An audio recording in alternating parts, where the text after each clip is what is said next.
Good morning everyone. जैसे कि हमने अष्टांग हृदय का पहला चैप्टर कंप्लीट कर लिया है।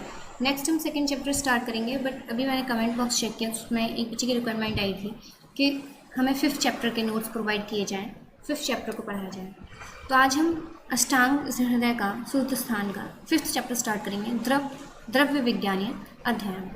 सर्वप्रथम इसमें अगर हम बात करें तो गंगा के जल की बात हो रही है। यहाँ पे गंगा का जल अर्थात आकाश से गिरा हुआ जो जल है, आकाश से गिरा हुआ जल जो जीवित रखने वाला है, अर्थात मतलब जो शुद्ध है, जीवन शक्ति को देगा, तृप्तिकारक है, जो हृदय के लिए हितकर होता है, आनंददायक होता है, बुद्धि को बढ़ाने वाला होता है, पतला होता है, गंदगी रहित, मृदु, शीतल, अमृत के समान हितकर, ये सभी गुण जिस जल में आते हैं या पाए जाते हैं उसे हम गंगा का जल बोलते हैं। इसमें यह जल सूर्य, चंद्र तथा वायु के स्पर्श। नेक्स्ट हम बात करेंगे गंगा जल का परिचय। जिस जल के बरसते समय घर के भीतर चांदी के पात्र में कोई भी परोसा हुआ शाली चावलों का भात अगर निर्मल बना रहता है, अर्थात वह क्लेद युक्त, उसमें कोई भी स्मेल नहीं आती है, कोई भी कीड़े मकोड़े नहीं लगते हैं, वो पसीजता नहीं है, उसका वर्ण विकार युक्त नहीं होता, मतलब उसमें कोई भी गड़बड़ नहीं होती है, मतलब वो जैसा है वैसा ही रहेगा, तो हमें ये समझना चाहिए कि इस समय गंगा का जल बरस रहा है। आगे हम बात करेंगे श्री धन्वंतरी के अनुसार जल 2 प्रकार के बताए हैं उन्होंने, एक गंगा का जल और एक समुद्र का जल। गंगा का जल यह अश्विनी मास में बरसता है। समुद्र का जल, जो समुद्री जल है उसे समुद्र का जल कहते हैं। जो मानसून द्वारा उठे हुए बादलों से जो बरसता है उसे समुद्र का जल कहा जाता है। अब इसका परीक्षण कैसे करेंगे, टेस्ट कैसे करेंगे, कौन सा जल समुद्र का जल है, कौन सा गंगा का जल। तो जिस समय पानी बरस रहा हो उस समय पकाए हुए चावलों के ना गले हुए अविकर्ण, जिसका स्वाभाविक वर्ण विकृत ना हो, एक पिंड को चांदी की थाली में रख दिया जाए, मतलब कोई भी चावल हैं जो आपने बनाए हैं उसे चांदी के पात्र में रख दिया जाए। यदि वो 4 से 5 घंटे में भी वो पिंड जो है उसी प्रकार उसमें रखा रहे तो हमें समझना चाहिए गंगा का जल बरस रहा है। यदि उस भात के पिंड का रंग बदल जाए या उसमें कुछ सड़न के लक्षण दिखलाई दें, तो गदलापन दिखलाए, हमें समझना चाहिए कि वो समुद्र का जल बरस रहा है। नेक्स्ट हम बात करेंगे पीने योग्य कौन सा जल होता है और न पीने योग्य कौन सा जल होता है। सर्वप्रथम पीने वाला जल कौन सा होता है। बादलों से बरसा हुआ जल जो साफ सुथरे पात्र में रखा हो, जो किसी भी प्रकार से विकार युक्त ना हो, उसे सदा पीना चाहिए। इसके अभाव में उस प्रकार के जल को पीना चाहिए जो आकाश से बरसा हुआ है और हमने जो एकदम स्वच्छ हो, पवित्र हो तथा सफ़ेद या काले पात्र में रखा हो जिसमें सूर्य की किरणें एवं शुद्ध हवा का स्पर्श हो। इस दृष्टि से तालाब तथा झील का जल भी पीने योग्य होता है। न पीने योग्य जल जैसे कीचड़ का जल है, सिवार का जल है जिसमें कूड़ा करकट पड़ा हुआ है, पत्ते पड़े हुए हैं, इस तरह का जल हमें नहीं पीना चाहिए। जिस जल पर सूर्य चंद्र की किरणें ना पड़ी हों, जो पहली बारिश का जल हो, जो गदला हो, घन होने के कारण गुरु हो, अर्थात जो पचने में टाइम लगा, ऐसे जल को नहीं पीना चाहिए। जो कृमि युक्त हो, स्पर्श में उष्ण हो तथा अत्यंत शीतल हो, या तो बहुत ठंडा है या फिर बहुत। नेक्स्ट हम बात करेंगे वर्षा ऋतु के जल को आर्तव जल कहते हैं। ये एक बहुत ही इम्पॉर्टेंट चीज़ है, इसको आप नोट कर लीजिए।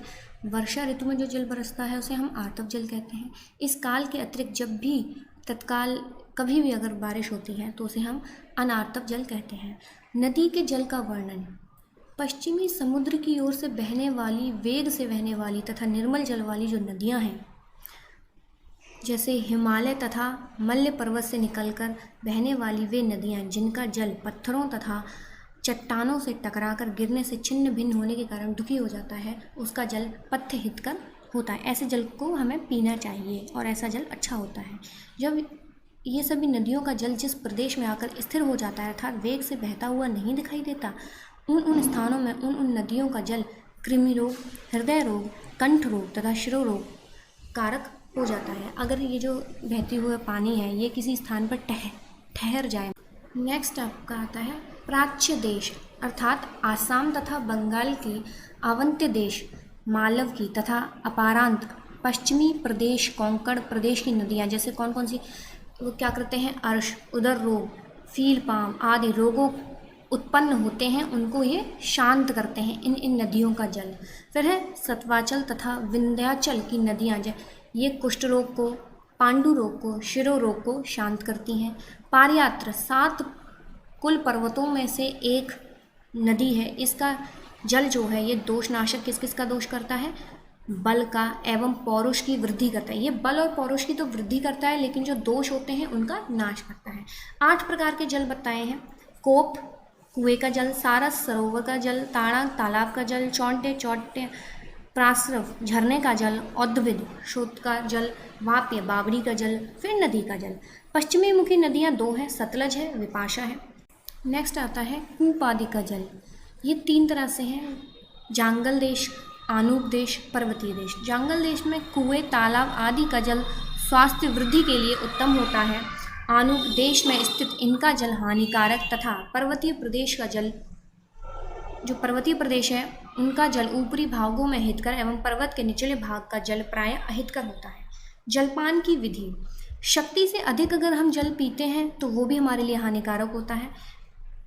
ये अगर हम सही मात्रा में पीते हैं तो मंदाग्नि, गुल्म, पांडु रोग, उदर रोग, अतिसार आदि इस तरह के रोगों को वो कम करता है।